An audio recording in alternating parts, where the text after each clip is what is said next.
Hello. Nice to have you. All right, so what we are going over test one. All right. Are there any questions before we begin? All right, thank you for coming, joining me here. Let's see here.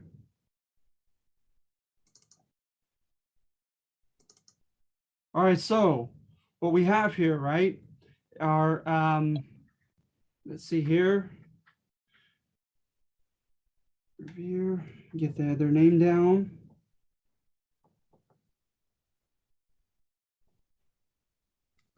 All right, so historians have put chronological themes and events, etc., into categories of study that they have organized together, looking at the facts and the primary sources. And of course, the last one they do in cutting the United States study of history in chronologically in half is the Civil War. And so we jump right into Reconstruction, right at the beginning of our semester.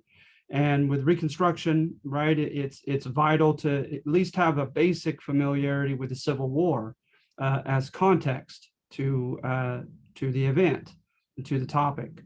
So at any rate, I thought at the very least, the broad outlines as being an introductory class, that we should do court versus revisionist history of the Civil War. Pardon me.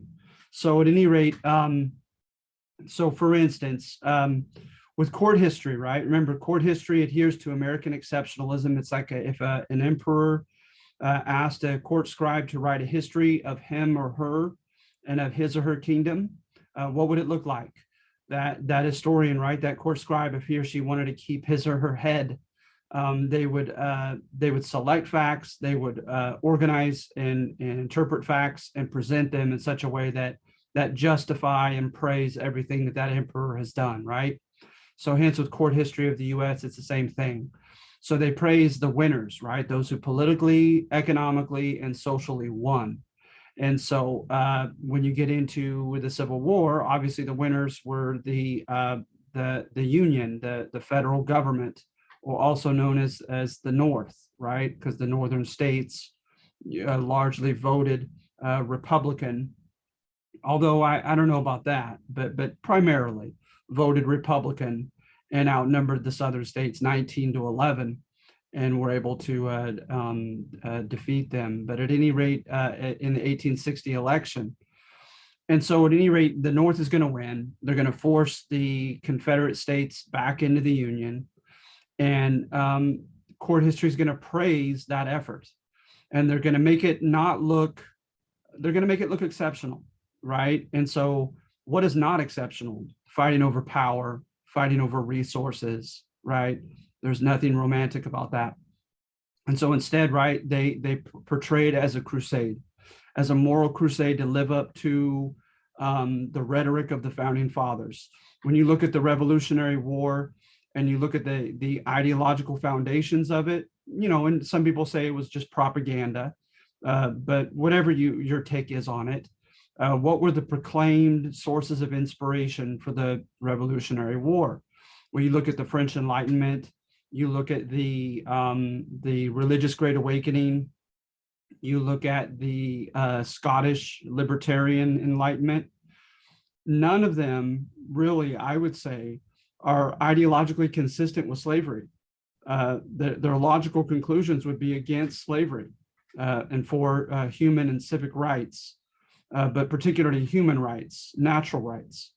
So at any rate, it doesn't work well to try to reconcile those two. And the South, of course, went to its utmost with people like John C. Calhoun and others trying to justify this huge contradiction. And so according to court history, we finally tried to live up to our ideals consistently without that hypocrisy of slavery. And so when they look at that, they look at this small numerical minority known as reformers, right, and abolitionists in the antebellum period. A lot of emphasis is upon them and their efforts, and showing how in great disproportion to their small numbers, they really rock the boat, so to speak, and they forced the country to have discourse on slavery and other issues as well. And so then you have the polarizing events of the 1850s. And by polarizing, right, they almost made you choose a side. So you have that going on. And then you have the evolution in court history of Abraham Lincoln, some great man history, focusing upon his evolution for the better, right? And becoming somewhat approximating an abolitionist by the time of his death, arguably. So that's what you have in court history. So revisionists, they want to revise, change, challenge, right? Add nuance and rebut that thesis. And so with revisionists, they say, no, the Civil War was about other things, right? They contend that it was about power, factions. Remember, a faction described by Madison is a group that shares the same self-interest and or the same ideology. And they continue that the factions of the North who held the strongest lobbyist power were generically the bourgeoisie, the people of the city, and the people of the South were the planters, the main faction, and that they were trying to remake the West in their own image. So it really wasn't about slavery. Slavery was almost peripheral, according to revisionist historians, but it was about power and about making factional allies in the West and making the West in their own image. So that's a big revisionist challenge to the court interpretation. And also that it was about the federal system. Who has the power? Who has the authority to dictate policy on slavery? Well, it's not black and white. You won't find it in Articles 1 and 2. So the South and libertarians throughout the North and South contended that the 10th Amendment made it clear. Whatever has not been added, given explicitly or implied to the executive and to the legislator of the nation devolves to the states. And so to some people, it was about states' rights, that Alabama should decide about what to do with slavery, not Washington, D.C. So those are some contentions that revisionists make about what really served as the catalyst and causes of the Civil War. Then you have, right, and you could have a little bit of all of the above. Then you have the handout. And in the handout, you could pretty much have inferred, you could have logically guessed what was insinuated in the handout, because what I try to do is I try to give at least two sides to every story. And so with the radical Republicans in court history, right, they're depicted as heroic. They were humanitarian. They were very progressive, way ahead of their time as far as their conviction in the human equality and African Americans enjoying all the same political, economic, and social rights and privileges as white people. And so that was conveyed, but it was also conveyed, what was also conveyed was William Dunning's thesis, is that which they did for African Americans in the South, they did partially, at least, out of vindictiveness to punish the white South. They knew empowering the African Americans would lead to the diminution of power of the antebellum white establishment. And so you have both. You have both in the handout, and you need to remember that for the test, kind of a mixed bag, if you will. Okay. And so I feel like we've done numbers 1 through 4. Are there any questions?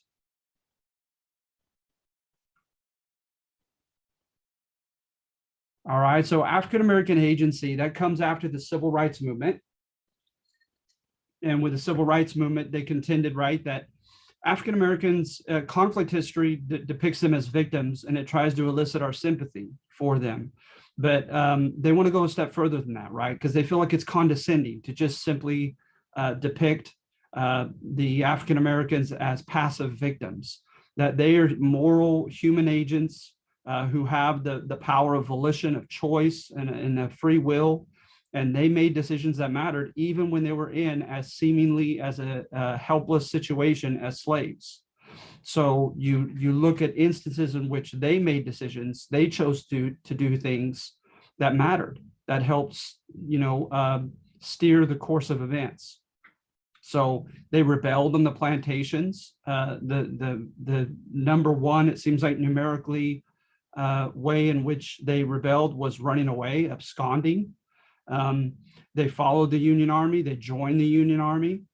They dictated terms. They demanded salaries, etc., on the plantations during the war. They took advantage of the opportunities that were afforded them. They also congregated and met with one another, and they tried to educate and uplift and support one another during and after the Civil War. And also, especially educate, they wanted to educate one another on what their rights were, including progressively their civic rights, their government rights. And so at first, they tended to look to the African Americans who perhaps arguably had reason to have high self-confidence, those who had not been slaves, because remember, manumission, although as seldom as it did happen, freedom. And so you had free slaves, like in Charleston, South Carolina, you had a lot of them, in New Orleans, Louisiana, etc., and Richmond, Virginia. And so at any rate, you have free Black men, especially, that kind of took the leadership roles. You also had preachers.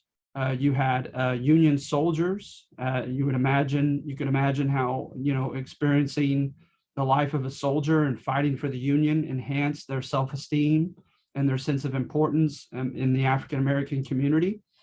However, that kind of deference that was given to this particular segment of African Americans, it's arguable how long that lasted, because by 1868, when at the height of African American participation in government, during radical Reconstruction, when they were allowed to vote and run for office, they began to progressively elect ex-slaves, freedmen.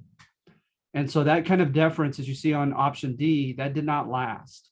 And when they came into office, they did annihilate the Black codes, instituted safety net institutions, began developing a new South. All of that is true. A Black bourgeoisie did develop, however limited in its scope and its clientele. And so then contributions of Reconstruction. An end to the antebellum planter class's domination, yes. Improvement in infrastructure, diversification of the economy, and access to credit in the South all grew, yes. The establishment of safety net institutions like orphanages, public schools, and asylums, yes. Okay. So let's see here. Let's keep moving on, if that's all right. And then the alleged reasons for the failure of Reconstruction, nothing new here in my handout, as opposed to the textbook, I believe. So, in initiating all this new kind of, the beginning of the modern welfare capitalist state, with prisons and public schools, et cetera, that all costs money. And so the budgets were strained. They spent themselves into debt. In these new Southern, quote, triumvirate states. So at any rate, that did happen. People contesting Negro corruption. We went over that. That's in the handout. So many of the answers, you guys, are in the handouts. Yes, Negro corruption, it did happen. Now, to what extent it was beyond the scope of the corruption of the rest of the states of that time period, historians like Dubois and Foner say, no way was it exceptional. It was the rule, that it was exaggerated by the press in the South. But nevertheless, right, image sometimes can bring about real results, no matter how false the image is or unfair. And so it did have a negative impact on the success of Reconstruction. And white Southern Republicans did not sufficiently, according to Foner, a big historian on the topic, come to their aid. The North did, by and large, lose interest. Remember, Reconstruction lasted 12 years, so that's a long time to keep the North's interest in this topic. Lots of things are going on, as you have seen in the next two topics, with the conquest of the far west, the beginnings of the Gilded Age, and all the drama with the robber barons, etc. Okay, so you have all that going on as well. And then ultimately, Rutherford B. Hayes, ironically a Republican, the very party that emancipated and empowered the African Americans, a Republican candidate, made a promise with the Southern representatives of the House when no one received a majority of electoral points for the presidency, that he would remove troops from the South if they were to elect him, choose him as president. And that's the compromise that he made, and that is true as well. The 14th Amendment I have on number 8 was intended to be true.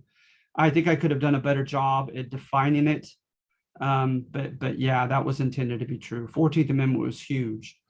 Finally gave a simple criteria for citizenship, and made it universally applied to all the states. Okay, so then you have moving on to the West with number 9. You guys remember Turner's thesis, right? Remember the thesis that the West was exceptional. The West helped renewed American meritocracy, right? Equality of opportunity. And so when you're looking at evidence to support it, you look at evidence of indiscriminate dangers like lawlessness, in certain windows of time in certain areas of the West, like the mining towns, where they didn't yet have the institutions of police, etc. And you also have evidence of, of rather relatively egalitarian opportunities, like entrepreneurial, providing a service or good to the pioneers that were moving to the West, the miners, the cowboys in the cattle towns, etc., and also mineral wealth if you got there soon enough. And so at any rate, all that seems to exist as evidence supporting his thesis. And then against his thesis, you had two different sections, right? One which was socioeconomic, and the second one which was ethnically based. So the first one, right, was kind of conflict or even Marxist history, implying that the wealthy, those who had superior capital, had a huge advantage over those who did not. And so you have that to contend with Turner's thesis, right? And we talked about in particular the railroads, right? We went over a lot with them, and the corporate ranchers and the corporate miners, the mechanization of agriculture, the mechanization of mining, that all hurt the common person, arguably. All right. And so, and then you also have, ethnic discrimination. And we focused upon Hispanics and Asians. All right. So again, so many of the answers to my test questions are found in your argumentative handouts. Muscle slough incident definitely supports revisionist history, right? Poor squatters were forced off their land, and I mean forced, right, by military force, by the railroad coming into Southern California, and its land entitlements coming from Congress, which trumped their papers from a local judge, giving them squatters' rights to that same land.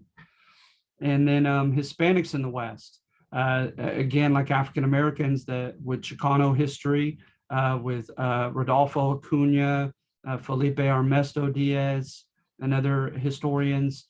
It's kind of a mixed bag of conflict history, of showing how they were, Hispanics were victimized, and then also functional history, focusing upon the contributions and the agency of Hispanics. And so they did lose a lot of their land, despite the Treaty of Guadalupe Hidalgo stating that they were not to, that they were to reserve their rights as citizens, particularly their right to their property. But I won't get into that now, but that's in the handout of how that didn't stand up. They arguably were, the term used by Eber and De Leon in their book is that they experienced proletarianization, that they were pigeonholed into the proletariat, Karl Marx's working class of the industrial economy. So all of that is true. And then how do they respond to it? They fought both within and beyond the system. They ran as politicians like the Gorras Blancas, Esteban Ochoa, and other famous politicians that stood up for the Hispanic people. They fought also economically. The Armijo family and other families of New Mexico that continue to do well for themselves in the capitalist system and were able to either work alongside or compete with the Anglo corporate ranchers and farmers, et cetera, and miners. And so they fought within the system and they fought beyond it as social bandits, like Joaquin Murrieta. His story by a particular historian has modeled the fictional character of Zorro. And so, and then also they did maintain their culture very well, very successfully. So that is all true. With Asian Americans, right, no matter how much they suffered, like with number 16, they did not elicit much sympathy, sadly, amongst mid 19th century Americans. And ironically, right, the stereotype, one of the stereotypes about them was positive, ironically, that helped bring about their discrimination. And that was that they were the ideal worker, that they were efficient, diligent, and docile. They did as they were told. And so hence they grew, very simply in the argumentative assignment was that there was economic jealousy, and particularly amongst Irish Americans, Hispanic Americans, and others who were vying for the same proletariat-oriented jobs on the railroads and in the mines, etc. All right, so you have all that going on. I find that very interesting that the Chinese Exclusion Act of 1882 has that positive stereotype about them found in it, the very legislation. And so, and then also the second one is true as well, component is that they were unassimilable, that they were so different, so foreign in their ways and their culture, et cetera, and biologically, that they were incapable of assimilating, dropping their culture and their way of living and becoming true integrated Americans. Sadly, that was the case. That was the public vision, the public perception of them. With Native Americans, you're going to find all of that in the handout. Faction politics of trying to get votes of American voters who wanted, who coveted Native American land. State government and army leaders kind of going rogue. I gave instances of that, taking advantage of instances with Native Americans. Individuals, Native American and Anglo-American, causing trouble. That is true as well. And then ultimately an uncompromising U.S. demand that they stay on their reservations at certain times of the year. And that led to a lot of conflict as well, because a lot of them did not even sign the treaties that put them on those reservations. They did not approve of the treaties themselves and participate in signing them. So I've already done number 19 as well. The mechanization of agriculture and mining arguably defends not Turner's thesis, but conflict history. All right. Old Midwestern cities like Cincinnati and Chicago, nothing really intellectual behind that, just kind of a fact, did become meatpacking hubs or entrepôts between the East and West. Let's see here. Number 21 pertains to number 1 in the Gilded Age handout, and you'll find all of that, almost all of it there. Natural resources, infrastructure development, legal protection of business development, the marriage of academia and big business. What you will not find is support of union organization. Let's see here. Conflict history does identify certain demographics as casualties of progress, particularly skilled workers known as artisans, small-scale entrepreneurs who are largely gobbled up by way of the horizontal integration of the robber barons, and unskilled laborers who were arguably stuck in their position and from which it was very difficult to extricate themselves. All right. The Gilded Age supposedly entailed an increase in per capita income and consumption. Ironically, alongside a broadening gulf between the wealthy and the poverty-stricken, that is true. Very kind of awkward juxtaposition there, that per capita income did rise, but the gulf between the rich and the poor greatly broadened as well. All right. Number 24 should be pretty easy. That's number 3 on the Gilded Age handout. Given the devil is due, I call it, right? Rockefeller and Carnegie, that there was a degree to which they merited their rise, right? Their frugality, their decision-making, their diligence. They were hardworking. They developed good reputations so that people at key times in their careers were willing to lend them a lot of money because they were trustworthy with loans, et cetera, et cetera. All right. So any questions so far?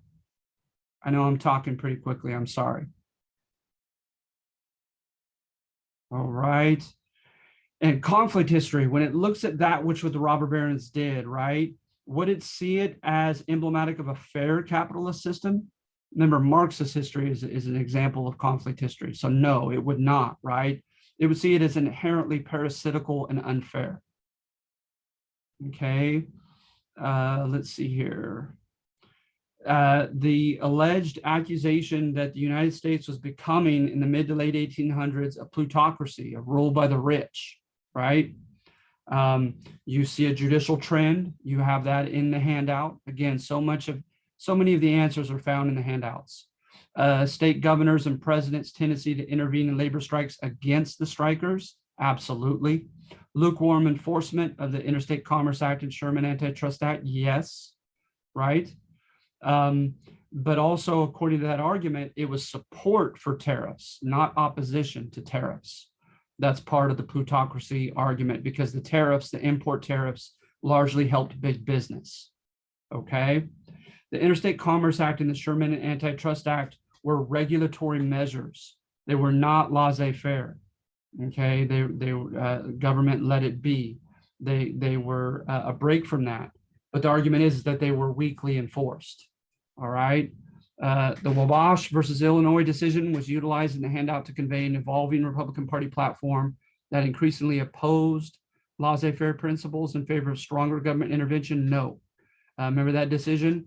It invalidated Granger laws that regulated railroads and storage facilities, etc., saying that if their business went across state lines, that states couldn't regulate them. So it was more in line with laissez-faire principles, not opposed to them. Alan Trachtenberg's thesis, right? Hate the system and not the robber barons for the problems of the Gilded Age, right? That particularly the mechanization of production created this irresistible river current, as he likens it to, that no one could resist. And so even the robber barons felt precarious in this system, that they had to cut overhead and keep low wages and lay off workers at times, etc. And so that it wasn't their fault, it was the system's fault, okay? And then number 30, some historians suggest that the consumer revolution, right, just mainly that mass production and mass consumption of goods that are beyond your basic necessities, goods that you don't need to live, right? So the consumer revolution, modern professional sports, and the modern notion of leisure time were intended by big business to mitigate or make less severe class tension. That is true. Okay, to what extent it was successful is a whole other can of worms. And let's see here. 31, immigrants of the late Gilded Age were deemed as new primarily because they were not white, Anglo-Saxon, Protestant, or from Northern and Western Europe. Yes, that is true. Okay. Number 32 in the class handout, Jewish immigrants, that's number 1. Gilded Age assignment number 2. Did they face de jure discrimination, by law discrimination in the US? No. They faced anti-Semitism, but not legal discrimination. Did some of them, according to the handout in number 1, experience socioeconomic ascension, moving up the socioeconomic pyramid? Yes. Okay. And so hence it was described, it was contrasted with Russia and Poland and Belarus and the Ukraine, and contending, right, that the US was a lesser evil for the Jewish immigrants. Now, according to number 33, does, and you find the answer to 33 in the title of, goodness, is it number 2? I believe it's number 2 of the Gilded Age Part 2 handout. Was the naturalization process at Ellis Island, the reception process of immigrants, was it congruent or consistent with Emma Lazarus's poem? And of course, the answer was that it was not. They arguably tried to weed out undesirable immigrants, contrary to the poem. And according to the handout, Italian immigrants succumbed to labeling theory. Yes, you can make that argument. But look at the last part. Despite economic opportunities to escape the proletariat, no, right? According to that section, remember that the last number of the section, that the immigrants could not win. That you see with that poet, that would-be Italian poet that I put in there, that it was virtually impossible for many Italians to escape the proletariat. And as with the infamous 5 points in New York, the instructor noted the correlation, not necessarily the causation, between poverty, marginalization, and crime. Yes. All right, so I know I went through that rather quickly. Are there any questions, any specific numbers that you're not sure what I'm asking, etc.?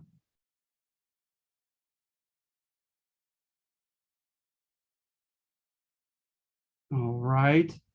Can I get a thumbs up that you guys were able to hear me? Thank you. Yeah, thank you, Crystal. I appreciate that. Good, good. All right. So you have 35 questions.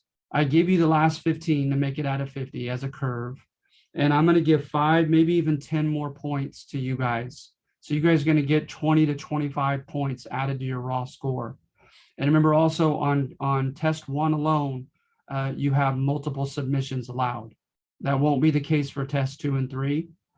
So by all means, take advantage of that. Take it until you ace it. And then you'll get your extra credit.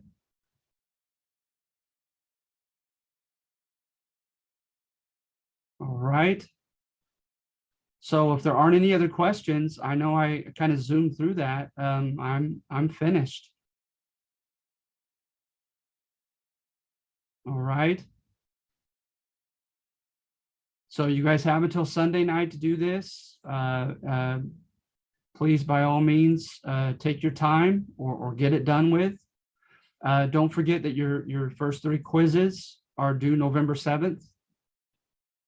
And that's it, you guys. Thank you for coming. And I'm happy to give you extra credit points for doing such. All right, so have a good week, okay? And good luck on this test. And I think I'm going to go ahead and sign out. All right, bye.